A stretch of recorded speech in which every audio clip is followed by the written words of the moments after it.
Pandian store சீரியல்ல அடுத்து வர எபிசோட்ல என்ன மாதிரியான ட்விஸ்ட் எல்லாம் இருக்க போகுதுங்கிறத இந்த வீடியோல பார்க்கலாம். ஜனார்தன் வந்து செந்தில் கிட்ட சொல்றாங்க, இங்க பாருப்பா மாப்பிள்ள, நீங்க மீனாவை கூட்டிட்டு வீட்டுக்கு வாங்கன்னு சொன்னதும் சரி மாமா வரேன்னு சொல்லிட்டு இப்ப வந்து நம்ம செந்தில் மீனாவை வீடு முழுக்க தேடி பார்க்கறாங்க. மீனா வந்து எங்கேயுமே இருக்கிறது இல்ல. உடனே செந்தில் போயிட்டு நம்ம கோமதியோட ரூம்ல பாக்குறாங்க.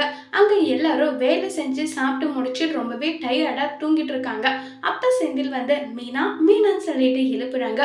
உடனே கோமதி இருந்து, டேய் என்னடா கொஞ்ச நேரம் கூட ரெஸ்ட் இல்லாம அவ்வளோ வேலை செஞ்சா இப்ப அசந்து அவ தூங்கிட்டு இருக்கா, அவனை எதுக்கு எழுப்பிட்டு இருக்கன்றாங்க.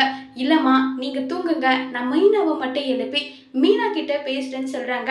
இங்க பார், அதெல்லாம் ஒன்றும் முடியாது, நீ அவகிட்ட பேச வேண்டிய அவசியமும் கிடையாது, நீ பேசவும் பேசாதுன்னு சொன்னதோ அம்மா அம்மான்னு சொல்லிட்டு இப்ப செந்தில் சொன்னதோ ஏய் ஒழுங்கா போறியா என்னடான்னு சொல்லி மிரட்டினதோ செந்திலும் வேற வழி இல்லாம சரி மாமா கூப்பிட்ட ஒரு கேட்டசிக்காக நம்ம மட்டுமாவது போயிட்டு வரலான்னு சொல்லிட்டு இப்ப செந்தில் ஜனார்தனோட வீட்டுக்கு போறாங்க. என்ன மாப்பிள்ள நீங்க மட்டும் தான் வந்திருக்கீங்க, ஏன் மீனா வரலையான்னு சொல்லிட்டு கேக்குறாங்க. இல்ல மாமா அவ வரலன்னு சொல்றாங்க. ஏன் மாப்பிள்ள ஏதாவது வேலை இருக்கான்றாங்க. இல்ல அவ தூங்கிட்டு இருக்கா, நானும் எழுப்பி பார்த்தேன் வரல, அதுக்கு ஏதாவது ஒரு கத்துவா. மாமா நான் இப்படி சொல்றேன்னு சொல்லிட்டு தப்பெல்லாம் எடுத்துக்காதீங்க, நான் அந்த வீட்டுக்கு வாக்கப்பட்டு போன மாதிரியும் அவ அந்த வீட்டுல பிறந்து வளர்ந்த மாதிரியும் நடந்துக்கிறான். நான் ஏதாவது செய்யலன்னு கேட்டா அதுக்கு ஒரு சண்டை, இது செய்யலன்னா அதுக்கு ஒரு சண்டை. முதல்ல அங்க என் வீட்டுல இருந்த கங்கா மாதிரி இருக்கா, அதே கோட்டஸ்க்கு போனா சந்திரமுகி மாதிரி மாறிடுறான் மாமான்னு சொல்லிட்டு செந்தில் அவங்களோட ஆதங்கத்தை சொல்றாங்க. உடனே ஜனார்தன் வந்து நானும் அவகிட்ட எவ்வளவோ முறை சொல்லி பார்த்தேன், இதை பண்ணு அதை பண்ணுன்னு சொல்லிட்டு, ஆனா எங்க பேச்சு அவ கேட்குற மாதிரி இல்லை. என்னதான் பண்ண சொல்றீங்க மாப்பிள்ள, நானும் இவ்வளவோ சொல்லி பார்த்துட்டேன், அப்ப கூட அவ கேட்கல. சரி நீங்க இவ்வளவு சொல்றதுக்காக எங்க பேச்சை எவ்வளவு கேட்பான்னு தெரியல, நாங்க உங்களுக்காகவாது கண்டிப்பா நாங்க சொல்லி பாக்குறேங்கன்னு சொல்லிட்டு ஜனார்தன் வந்து சொல்றாங்க. சரிங்க மாமான்னு சொல்லிட்டு செந்தில் அங்கிருந்து கிளம்பி போயிடுறாங்க. நம்ம சுகன்யா ரொம்பவே முகத்தை வந்து சுண்ட வச்சு உட்கார்ந்துட்டு இருக்காங்க. அப்ப காந்திமதி வந்து கேக்குறாங்க, என்னாச்சு சுகன்யா, ஏன் இப்படி முகத்தை வச்சிட்டு இருக்க, என்னாச்சு உனக்கு, என்ன பிரச்சனைன்னு சொல்லிட்டு கேக்குறாங்க. உடனே வந்து ரொம்ப வருத்தமா, எதுக்காக இவங்க இப்படி பண்ணிட்டு இருக்காங்கன்றது என்னால புரிஞ்சுக்கவே முடியல தெரியுமா, மனசுக்கு ரொம்ப வருத்தமா இருக்காதாச்சுன்னு சொல்லி ஃபீல் பண்ணிட்டு இருக்காங்க. என்னாச்சு, இல்ல தீபாவளி அதுமா கூட அவங்கள வேலைக்கு அனுப்புறாங்க, எங்க வீட்டுக்கு போகணும்னு நான் கேட்டேன். உடனே அவங்களும் சரி போயிட்டு வான்னு சொல்றாங்க. நானும் போகலன்னு சொல்லிட்டு எவ்வளவோ ட்ரை பண்ணேன், கடைசியில இப்படி ஒரு பிரச்சனையில முடிஞ்சிருச்சுன்னு சொல்லி ரொம்ப வருத்தப்பட்டுட்டு இருக்காங்க. அப்போ உடனே முத்துவேல் வந்து பழனி வரேங்க, என்னடா அந்த பூஜா தூக்குற வேலை இன்னமும் உனக்கு முடியலையான்னு சொல்லி கேட்டுட்டு இருக்காங்க. வேலை முடிஞ்சிருச்சு சுகன்யா, உன்னுடைய அம்மா வீட்டுக்கு போகலாம் நீ சொன்ன, வா சுகன்யா போகலான்னு சொல்லிட்டு கூப்பிடுறாங்க. உடனே நானெல்லாம் வரல, நீங்க போயிட்டு அங்க இருக்கவங்களுக்கு என்ன பண்ணணுமோ அதை நீங்க பண்ணுங்க, நானெல்லாம் வரலன்னு சொல்லிட்டு ரொம்பவே கோவப்பட்டு பேசுறாங்க. இதை கேட்டதோ சுகன்யா நான் சொல்ல வர்றதை கேளுன்னு சொன்னா கூட அதெல்லாம் முடியவே முடியாதுன்னு சொல்லிட்டு ரொம்பவே வருத்தப்பட்டும் ஃபீல் பண்ணியும் வந்து பேசிக்கிட்டு இருக்காங்க. அடுத்த ட்ராக்கா வந்து பாத்தீங்கன்னா இப்ப நம்ம முத்துவேல் சொல்றாங்க, இங்க பாருடா பழனி, உனக்கு கடை எல்லாமே பேசியாச்சு, அட்வான்ஸ் எல்லாம் கொடுத்தாச்சு, கடை வந்து ஓப்பனிங் பண்றது மட்டும்தான், நீ அதெல்லாம் ராஜா மாதிரி உட்கார்ந்துட்டு இருக்கலாம், 5க்கும் 10க்கும் ஒருத்தங்கிட்ட உட்கார்ந்து வேலை பார்த்துட்டு இருக்குன்ற அவசியமும் கிடையாது, மற்றவங்க கிட்ட வந்து நீ கையை கட்டி நிக்க வேண்டிய அவசியமும் கிடையாது நல்லா சொல்லிட்டு இருக்காங்க. என்னென்ன திடீர்னு இப்படி ஒரு முடிவு எடுத்தா என்னென்ன அர்த்தம், முதல்ல என்கிட்ட வந்து நீ விஷயத்த வந்து கேட்டிருக்கணும், திடீர்னு நான் வந்து சொன்னா என்ன நடக்கும் ஏது நடக்கும் எதுவுமே எனக்கு புரியலன்னு சொல்லிட்டு ரொம்ப வருத்தப்பட்டு பேசிட்டு இருக்காங்க. உடனே என்னடா நீ, அவன் கிட்ட போயிட்டு என்னால கடைக்கு வர முடியாது, இனியும் உங்களுக்கு கீழே என்னால வேலை பார்க்க முடியாதுன்னு சொல்லி முகத்துல அடிச்ச மாதிரி சொல்லிட்டு வர்றதை விட்டுட்டு என்னால என்ன சொல்ல முடியும் ஏது சொல்ல முடியும்னு வேற வந்து வியக்கான வேற பேசிட்டு இருக்கேன்னு சொல்லிட்டு சக்திவேல் வந்து சொல்றாங்க.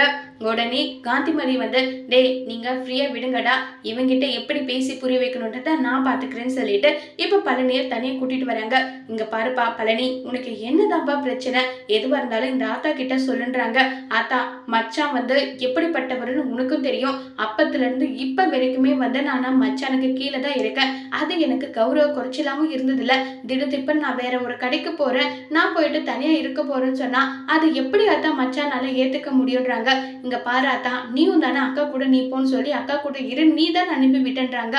ஆமா பழனி அனுப்பிவிட்டேன், இப்ப ஒரு ரூபாவுக்கும் நீ வந்து உன் மச்சான் கையும் அக்கா கையும் எதிர்பார்த்துட்டு இருக்க, அது உனக்கு அசிங்கமா தெரியல, ஆனா உன்னை நம்பி வந்த வந்திருக்காடா சுகன்யா, அவ போயிட்டு ஒவ்வொரு முறையும் வந்து எனக்கு இது வேணும் பணம் கொடுங்க, அது வேணும் பணம் கொடுங்கன்னு சொல்லிட்டு வந்து எதிர்பார்த்துட்டு இருக்கணும்னு சொல்லிட்டு நீ நினைக்கிறியா? இங்க பாருடா, 1க்கு 3 மருமகங்க வந்திருக்காங்க. அப்படி இருக்கும்போது சுகன்யாவை பத்தி கொஞ்சம் யோசிச்சு பாரு. இங்க பார், கதிர் தனியா டிராவல்ஸ் ஆரம்பிக்கிறேன்னு சொன்னதும் உடனே வந்து அவங்க சப்போர்ட் தானே பண்ணாங்க. அப்படி இருக்கும்போது நீ தனியா வந்து கடை வைக்கிறேன்னு சொன்னா அதுக்கெல்லாம் அவங்க எதுவும் சொல்ல மாட்டாங்க. அந்த விஷயத்த நல்ல விஷயமா தான் அவங்க கன்வே பண்ணுவாங்க. நீ இதை பத்தி எதுவுமே நீ கண்டுக்காம நீ பாட்டுக்கு இருடா நல்லா சொல்லிட்டு இருக்காங்க. இதை கேட்ட உடனே வந்து நீ என்னவோ சொல்றாதா, நானும் ட்ரை பண்ணி பாக்குறேன்னு சொல்லிட்டு இருக்காங்க. பாண்டியன் ரொம்பவே நல்லவர் தான்டா, நான் வந்து மாப்பிள்ளையெல்லாம் குறை சொல்ல விரும்பல, உனக்குன்னு ஒரு வாழ்க்கை இருக்கு, அந்த வாழ்க்கையில நீ எப்படி இருக்கணும் அப்படி இருந்துக்குன்னு சொல்லிட்டெல்லாம் பழனிக்கு அட்வைஸ் பண்றாங்க. இதை கேட்ட பழனிக்கு என்ன முடிவெடுக்கிறதுன்னு தெரியாம ரொம்பவே வருத்தமா இருக்காங்க. அடுத்த ட்ராக்கா எல்லாரும் உட்கார்ந்துட்டு இருக்காங்க. அப்ப எல்லாரும் சாப்பிட வாங்கன்னு சொல்லிட்டு கூப்பிட்டுட்டு இருக்காங்க. அப்ப உடனே வந்து நம்ம சரவணன் ஒரு பிளான் போடுறாங்க. அப்பா கதிர் எல்லாருமே வாங்க, வெளியே வாங்கன்னு சொன்னது. இப்ப எல்லாரும் வராங்க. என்ன விஷயம் சொல்லுன்றாங்க. இல்ல இப்ப ஓட் எலெக்ஷன் வருது இல்ல, அதனால நம்ம வந்து வாக்காளர் வந்து பண்ணணுன்றதுக்காக பதிவு பண்றதுக்காக அவங்க ஆதார் கார்டு வேணும்னு கேக்குறாங்கன்னு சொன்னதும் உடனே அதுக்கு நம்ம மீன சொல்றாங்க, இல்லையே அந்த மாதிரி எந்த ஒரு தகவலும் அந்த மாதிரி தெரியலன்றாங்க. இல்லப்பா, அப்படி ஒரு வேலை அவங்க வரும்போது நம்ம எல்லாரும் வந்து இங்க இருக்கணும், வேலை விட்டுட்டு நம்ம நேரத்துக்கு இங்கெல்லாம் இருக்க முடியாது இல்லைன்னு சொல்றாங்க. ஆமாமா, அப்படின்னா எல்லாரும் அவங்கவுங்க ஆதார் கார்டை எடுத்துட்டு வந்து கொடுத்துடலான்னு சொன்னதும் இப்ப மயிலு மட்டும் அமைதியா நின்றுட்டு இருக்காங்க. உடனே சரவணன் வந்து எல்லாரும் ஆதார் கார்டு எடுத்துட்டு வர போயிருக்காங்கல்ல, மயிலு உன் ஆதார் கார்டும் போய் எடுத்துட்டு வந்தாங்க. உடனே ஏன் ஆதார் கார்டா மாமா, அது வந்து தயங்கிட்டே இருக்காங்க. உடனே கோமதி, என்னடி ஆதார் கார்டை திரும்பவும் தொலைச்சிட்டியா?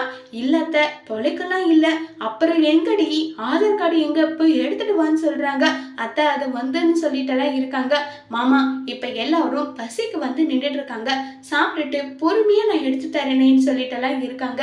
இல்ல இல்ல, சாப்பிட்றத எப்பனாலும் சாப்பிட்டுக்கலாம், இப்ப இது முக்கியம் இல்லையா, நீ போய் உன் ஆதார் கார்டு எடுத்துட்டு வான்னு சொல்லிட்டு திரும்ப திரும்ப சொல்லிட்டே இருக்காங்க. சரவணன் வந்து மயிலு வந்து தீவிரமா யோசிச்சுட்டு என்ன பண்றது, நம்ம ஆதார் கார்டு எடுத்துட்டு போயிட்டு கொடுக்கலாமா வேண்டாமா, வேலை கொடுத்தா வயசு வித்தியாசம் இருக்கிற விஷயம் தெரிஞ்சிடுமே, ஒரு வேலை சந்தேகம் வந்துதான் இதை இவர் கேட்டுட்டு இருக்காரு, அதுவும் எனக்கு நல்லா தெரியுதேன்னு சொல்லிட்டு மயில யோசிச்சுட்டு இருக்காங்க. உடனே மயிலு வந்து மாமா, எனக்கு இப்பதான் மாமா ஞாபகத்துக்கு வருது. என்ன விஷயம் ஞாபகத்துக்கு வருது? இல்லை, அம்மா வந்து என்னுடைய ஆதார் கார்டை இந்த அட்ரஸ்ல மாற்றணும்னு சொல்லிட்டு இப்போ வந்து ஆதார் கார்டு வாங்கிட்டு போயிட்டாங்க மாமான்னு சொல்றாங்க. உடனே சரவணன், இல்லை எனக்கு நல்லா கன்ஃபார்ம் ஆயிடுச்சு, இவ ஆதார் கார்டு விஷயத்தை பற்றி பேசினவே இந்த மாதிரி தான் தயங்கி தயங்கி பேசுகிறா, அப்படின்னா இதுலேருந்து எனக்கு ஃபுல் அண்ட் ஃபுல் சந்தேகம் வந்துருச்சு. கண்டிப்பாக வந்து இவ வந்து பெரிய விஷயத்த மறைக்கிறான், அதை என்னன்றதை கண்டுபிடிக்கணும். இவகிட்ட கேட்டால் கண்டிப்பாக ஏதாவது ஒரு காரணத்தை சொல்லி தட்டி கழிச்சிட்டே தான் இருப்பா. இப்போ என்ன பண்ணலாம்னு சொல்லிட்டு சரவணன் ஒரு பக்கம் யோசிச்சுட்டு இருக்காங்க. இப்போ மயிலு நேராக ரூமுக்குள்ளே போயிட்டு ஐயோ போச்சே, இப்போ முதல்ல அம்மாவுக்கு கால் பண்ணலான்னு சொல்லிட்டு பாக்கியத்துக்கு கால் பண்ணுறாங்க. என்ன விஷயம் மயிலு, தீபாவளியெல்லாம் எப்படி போகுது? நீங்கள்லாம் நல்லா வாய்க்கு ருசியாக சாப்பிட்டுட்டு இருப்பீங்க, ஆனால் நாங்கள் பாரு பழைய கஞ்சி குடிச்சிட்டு இருக்கோன்றாங்க. அம்மா, இப்போ உனக்கு அதுதான் பிரச்சனையா? இப்போ தலை போகிற ஒரு விஷயம் நடக்க போகுது, என்னுடைய புருஷனுக்கு என் வயசு மேலே சந்தேகம் வந்துருச்சுன்றாங்க. என்னடி திடீர்னு ஒரு குண்டை தூக்கி போடுற, அப்படி என்ன சந்தேகம்னு சொல்லிட்டு கேட்குறாங்க. உடனே கிச்சனில் நடந்த விஷயத்தையெல்லாம் சொல்கிறாங்க. என்ன மயிலு, கொஞ்சம் பார்த்து சூதானமாக இருக்க தெரியாதா? ஆமாம், உங்கள் இஷ்டத்துக்கு வாய்க்கு வந்த பொய்யெல்லாம் நீங்கள் சொல்லி விட்டுடுவீங்க, இதில் நான் பார்த்து சூதானமாக இருக்கணுமாமே. சூதானமா இப்போ என்ன பண்ண போறேன்னு எனக்கு தெரியல, ஒரு நாள் இல்லை ஒரு நாள் உண்மை தெரிஞ்சு என்னை எல்லாரும் சேர்ந்து கழுத்தை பிடிச்சி வெளியே தள்ளுவாங்க, நான் வாழை வெட்டி அங்கே வந்து உட்காரதான் போறேன்னு சொல்லிட்டு இருக்காங்க. மயிலு மயிலு, அப்படிதான் அவசரப்பட்டு இது அங்கே வந்து உட்காந்துடாத, இங்கே கஞ்சிக்கு கூட வழி இல்லை, நீ என்ன கஷ்டம் வந்தாலும் சரி உன் புருஷன் வீட்டில் தாண்டி இருக்கணும்னு சொல்லிட்டு பாக்கியம் சொல்றாங்க. கவலைப்படாதம்மா, நாங்கெல்லாம் வந்து உட்காந்துட மாட்டேன், ஒரு வேளை என்னை இங்கிருந்து துரத்துனா கூட நான் இந்த உலகத்தை விட்டே போவேனே தவிர அங்கே வர மாட்டேன், நீ ஃபோனை வெயின்னு சொல்லிட்டு மயிலு ரொம்பவே கோவமா ஃபோனை கட் பண்ணிடுறாங்க. இப்போ சரவணனுக்கு உண்மை தெரிய வருமா இல்லைங்கிறத வரப்போகிற எபிசோட்ல வெயிட் பண்ணி பார்க்கலாம்.